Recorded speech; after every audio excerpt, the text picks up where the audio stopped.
This is a ride that I did back at the beginning of June. It started to get pretty hot in Reno about this time, maybe 100 or so degrees, and as you can see in the sky, there's no cloud cover, and there's no wind to speak of, so if you see me slowing down and then the video being interrupted before restarting, that's because I took a water break and I just chopped out everything that was going on when I wasn't moving. This trail, which might be given a bit too much credit to it to call it a trail, it's more of a mountain sort of creek bed that runs up this ravine. It's full of large, medium-sized rocks, and then in between those is a heavy silt that does not offer the best traction for popping the wheel up over obstacles. The whole way it's a gradual uphill. There are some bigger obstacles where they're pretty steep, but for the most part, when I'm going up this trail, it's just a nice steady incline the whole way. This is my second time attempting this trail, if I'm not mistaken. Well, at least in the last 12 months.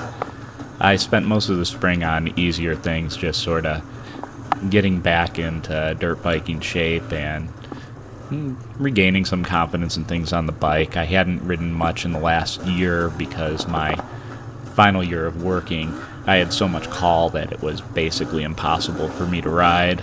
So when I retired in the spring, that meant that I could finally get back out there and really working on my skills.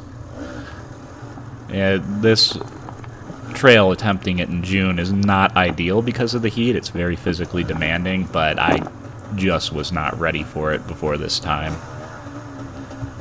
This right here is one of the more vertical obstacles. Obviously, the action cam sort of flattens it as it flattens everything. This one's not too bad. Just snap the throttle a little bit, keep the weight over the back wheel, and it's a nice rock face where you get great traction going up. This next obstacle, on the other hand, is much, much more challenging. These rocks and stuff as you approach it are so big that there's no real hope of maintaining any kind of significant momentum, at least not at my skill level, that's for sure. I really take my time to pick my way through here because I don't need to, twist an ankle or anything on these boulders and stuff by just putting a foot in the wrong place. And I know I'm not going to get through it quickly, so there's really no point. Just approach it methodically and, very controlled the whole way. If you look to the left there, you can see some bones of a dead horse. There's also his hair a little bit up higher on the trail here. It is something that you do run into quite a bit in Nevada, as we do have wild horses, and even though they don't have any natural predators, they certainly die of old age out on these trails. There's really only one line up this. It's hard to see with the camera, but off to my right there is basically a sheer vertical face. So I can't get too close to it because then I'll be hanging up on the foot peg, or I'm going to be leaning the bike over. And the rocks that I'm actually riding up, well, they're not terribly wide, so I have to get as close as I possibly can without actually, bashing into something on my right. So it's just the process of, working the bike, popping the clutch, and just getting the front and rear tire over each of these rocks, just one at a time, over and over again, until you get all the way up over it.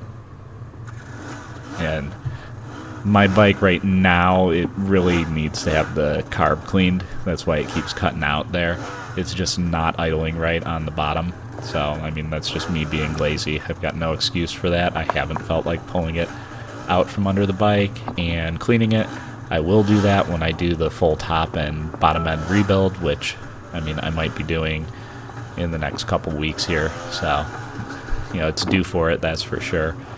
I have 250 on this top. I have about 500 on the bottom. And, it's the wonderful part about two-strokes is they just love to run. So I might be down on power and snap, but not the biggest deal in the world. I'm certainly no pro and can't take full advantage of the power. This open section here is pretty much the only rest that you get on this trail. So you can get a little bit of shade as well, which is nice to have, and definitely at a premium in East Reno. I stop quite a bit to just take a look at what's ahead of me because I'm not riding the trails very frequently, and just the nature of the trails with the rocks and everything, you want to pick a good line through. Otherwise, you can make something way harder than it needs to be. And if you see me looking around to the back there, I'm just looking at my rear wheel to see where it is in relation to the rocks to see if I need to just pop it over something or if I'm at a good place that I can drive forward and over the rest of the rocks in front of me. And it's crazy because it almost always seems like these rocks are placed at just the worst possible spacing in order to make it as inconvenient as possible to maintain any kind of consistent forward momentum. The next part coming up here is incredibly deceptive on the action camera. This little ledge here I take slow every single time because of how narrow it is, and what you can't see there is there's just this gap that's a couple feet wide in between the boulder that I'm on and then the one to the left there, and I'm being pushed into that gap by this rock face to the right here, and what I'm riding on is not flat. It goes up quite sharply and then down, and the consequence of a mistake there is fairly significant, so it's, again, just not worth it to try and get through any faster than I go through it. And then coming up to the side over here to skip some of those things in the center of the creek bed because, certainly above my skill level. Could you get over it? Definitely. Can I get over it on a full-size dirt bike? No. Could I probably do it on my trials bike? Maybe. Not well. Not clearing it, that's for sure. This next section here, I just kind of botch it for whatever reason. It really isn't that hard, but I get myself hung up on the rear tire, and I just struggle to get through it, which ends up being a compound mistake because now I've got no momentum, and it makes this a little bit harder than it needs to be, whereas if I just had a little bit of rolling momentum, I could compress the forks and then hop right up over this. And that's one of the most frustrating things sometimes about hard enduro is you'll be looking at stuff and knowing, man, if I could just go a little bit faster over that, if I could just keep that momentum a little bit better, I'd actually use so much less energy. So definitely motivation to keep plugging at it, keep practicing and getting better. This section here is actually pretty fun. You're going between these two big boulders and you have this, I would say it's obstacles about 5 or so feet high, and it's pretty large rocks. They're actually all in there compacted tight, so they're not going to move on you. It's a little bit awkward because you have to lean the bike to the left because you need to get the wheels over to the right. If you don't, there are some gaps in the rocks that you'll get the front tire hung up in pretty deep, and good luck at that point getting it out of there without dismounting the bike. The trees and the shrubs are really not a big deal. It's just a little bit of an annoyance. Sometimes they'll catch on you and tear a jersey or something like that, but they usually don't cause too much of a problem. And a lot of times you can actually aim for them in order to gain traction because the knobbies grip pretty good on that tangled mesh of bush that's underneath you. At this point, I'm just struggling to get through the rest of it because I desperately need a drink of water that I'm going to take up here. So certainly not elegant. From a technical standpoint, everything after this is easier than what I've done.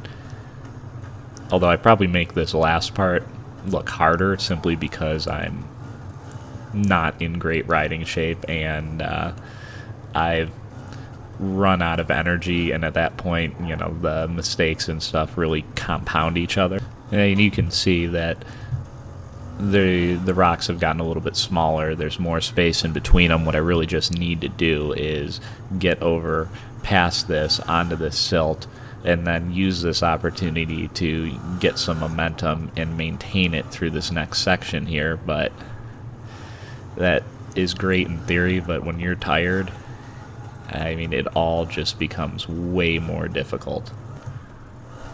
And it's a psychological problem, too, that compounds that physical problem.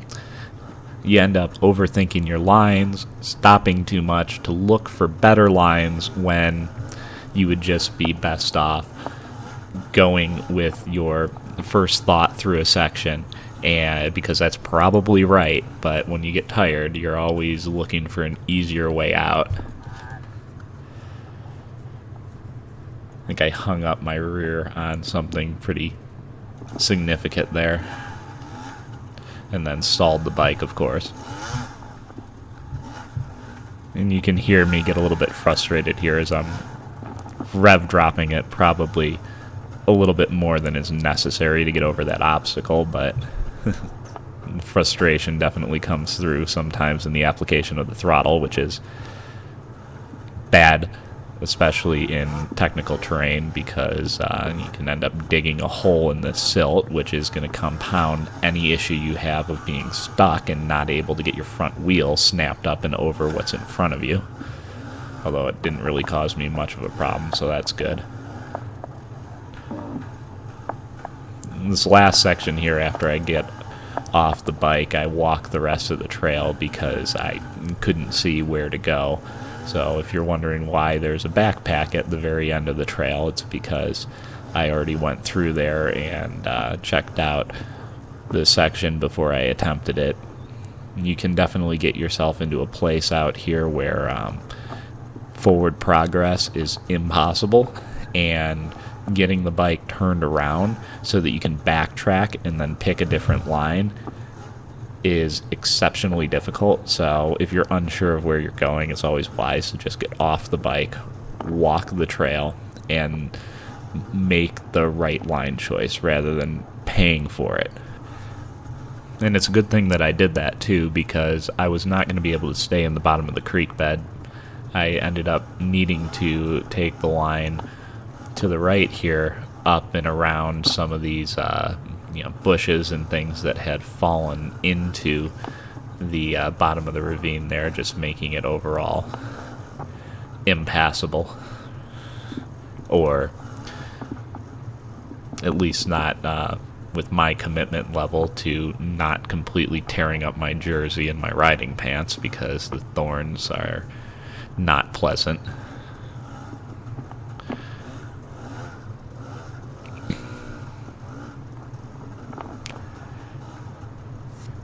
The last section, after I come through here, I'm a little bit confused as to what went on, because there's this hole right dug into the silt that's probably about 2.5 feet deep before the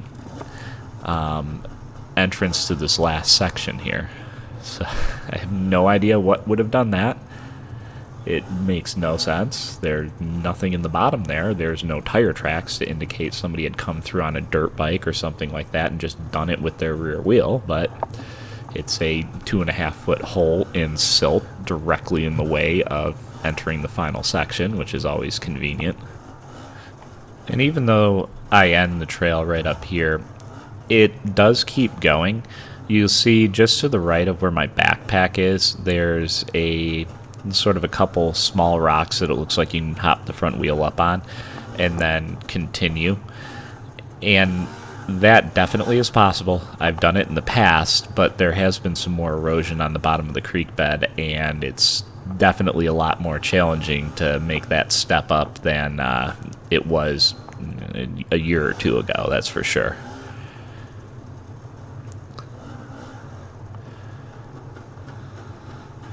So you can see right there would be the way to continue the trail, but not for me today. Overall, I'm happy I made it to the end, but definitely need to work on my technique and make it look just a little bit easier because I struggled, that's for sure.